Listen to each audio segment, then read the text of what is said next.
our witnesses, and I ask our colleagues to keep track of your clock, stay within those 5 minutes. We have a lot of urgent challenges: getting aid to Israel as soon as possible, continuing our support for Ukraine, and addressing urgent humanitarian needs globally. Some of my colleagues in the House and a few in the Senate are pushing to provide only the emergency military funding for Israel and not the rest of the President's request in this security supplemental. Secretary Blinken and Secretary Austin, I would like each of you to address this question. Why is it so important that we provide supplemental funding for Ukraine, the Indo-Pacific, and humanitarian assistance in addition to military aid to Israel? And Secretary Blinken, I'll begin with you. Thank you very much, Chair. I think it's very important to understand that the elements of this request work together as a package. As you know, the Defense Industrial Base operates in a complex way. It's an interdependent unit. Making these investments together allows us to do what's needed to strengthen the Defense Industrial Base and to seize the benefits and efficiencies that come from making these investments together rather than making them piecemeal. We also know, as you've heard, that increasingly Russia and Iran are working together to challenge our leadership, to hem us in globally, to pose a growing threat to our own security as well as to that of our allies and partners. They've been partners in a devastating war in Syria, and now we have Iranian proxies firing missiles from Syria in northern Israel.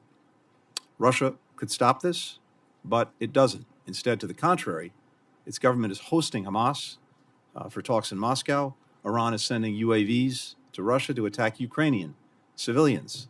So we're seeing the profound connections here. What happens in Ukraine, what happens in the Middle East also matters for the Indo-Pacific. Beyond Europe, we know that our allies, as well as our adversaries, as well as our competitors, are watching that conflict. They're watching our response.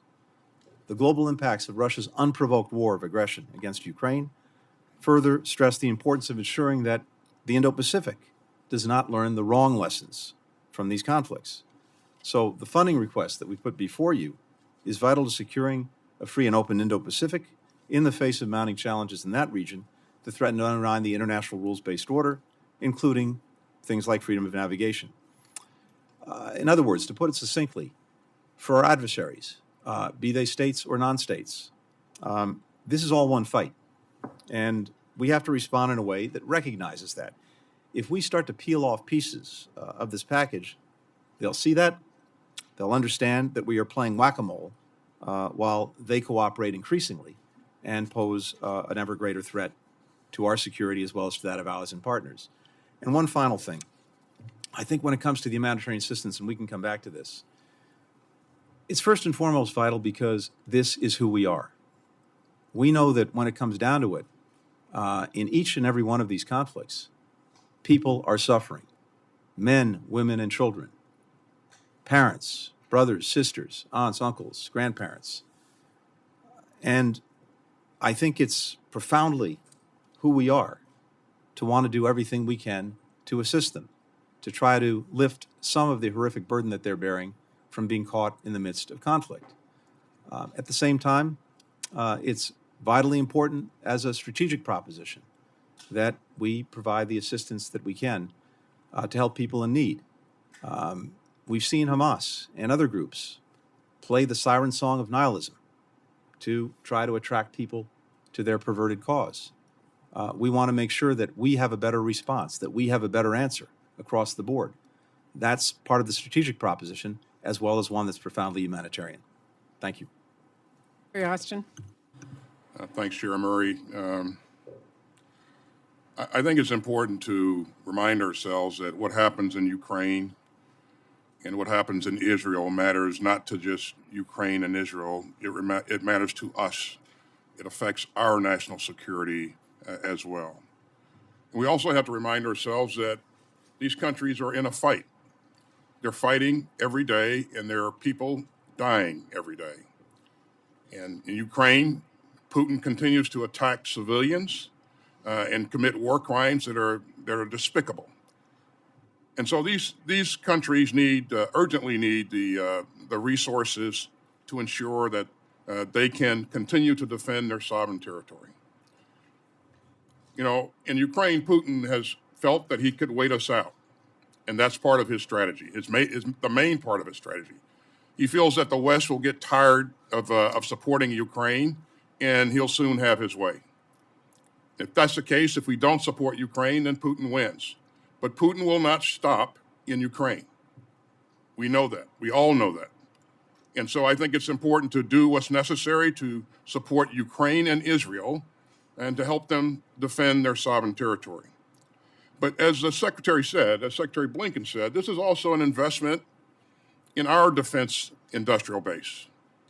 It helps us replenish our stockpiles and gives us additional depth and agility that helps us do what we have done over the years, over the centuries, over the decades, around the world. And so I think this is very important that we provide the support, and it's important that we provide the support now in both cases. Thank you, Chair. Thank you. And if my committee members will indulge me, I just want to ask Secretary Blinken on the $10 billion in humanitarian assistance. Some of my colleagues have raised concern that that could end up in the wrong hands, including Hamas. Can you just walk the committee through the reason why you requested it and how you are confident that if aid is provided in places like Gaza, it will not end up in the hand of terrorists? Thank you very much. First, let's be clear that the needs are desperate. The needs for the most basic things, food, water, medicine, fuel, all of these are literally a matter of life and death, just to focus in on Gaza. And we know that they are running out. Hospitals don't have the fuel they need to operate. Men, women, and children displaced, well over 1 million people displaced in Gaza, about half of them under the care of UNRWA right now, desperately need the most basic things in order to survive. So from day one, we have been working with the Israeli government, with Egypt, with the UN agencies, as well as with other actors to try to make sure that assistance could get into people who need it in Gaza, but get in a way that doesn't go to the people who don't need it, and that's Hamas. So we've set up a system where assistance is coming through Rafah, the gate between Egypt and Gaza. The assistance is checked by Israel at a site that has been established to do that, so that every truck that goes in is verified by Israel as well as by the Egyptian authorities. The trucks go in, these are UN trucks. They go in, they connect to other UN trucks on the other side of the line in Gaza. These trucks then go to distribution facilities that are run by UN agencies. The supplies are then taken from those agencies to various points, to hospitals, to bakeries, because bread is critical, and to other endpoints.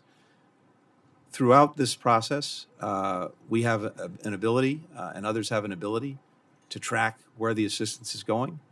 We're then able to do monitoring on the other end by contacting the designated recipients to ensure that it's actually gotten to where it's supposed to go and not been diverted. To date, we don't have reports either from the UN or from Israel that this assistance has been diverted from its intended recipients. But it's something that we're going to track very closely. Can I promise you in this committee that there'll be 100% delivery to the designated recipients? No.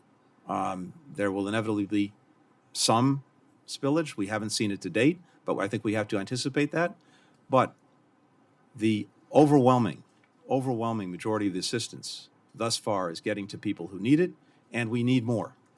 We've gotten up to over 50 trucks a day before the conflict in Gaza, before Hamas's aggression against Israel and its response. The UN and other agencies and other organizations providing relief were sending in between 500 and 800 trucks a day. Right now, we're up to almost 60. We're trying to get to 100 this week. That is the bare minimum of what's needed, but we've got to do it, and we believe we have mechanisms in place to make sure that that assistance gets to people who need it, not to Hamas. Thank you. Vice Chair Collins.